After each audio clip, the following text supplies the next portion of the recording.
Hey guys, 안녕하세요. 잘 지냈어요? Okay. Medyo matagal na nga din pala nung muli kami pumunta ng 7-Eleven. Hindi ko na nga alam kung kailan pa yon. Siguro yon yung huli kong na-vlog nung bumili kami ng midnight snack kasama pa yung aking kapatid na nagtatrabaho sa Tagaytay. Anyways, no more Korean voice over muna tayo ngayon kasi hindi ako nakapag-translate at medyo tinatamad ako. Actually, hindi nga muna ako self-study ng Korean ngayon kasi wala ako sa mood. Ayun. So, ito na nga. Pagkatapos namin pumunta ng 7-Eleven, bumili kami ng burger para sa aming midnight snack. Ayan ay mga alas 12 na yata yan ng hating gabi nung kumakain kami ng burger. Ayun o. Kitang-kita pa nga yung aking napakalaking bilbil habang kumakain ng burger.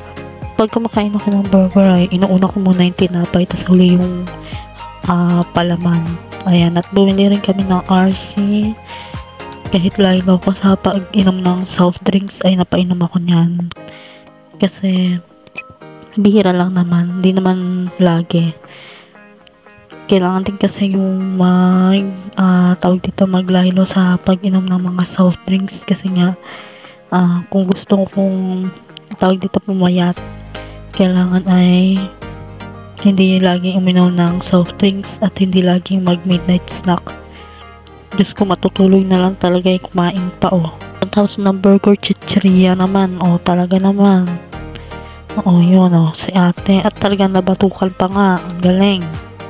Yan lang naman ang aming ganap hindi naman minsan, basta may budget ay nakakapag-burger kami, nakakapag-midnight snack ng gusto namin.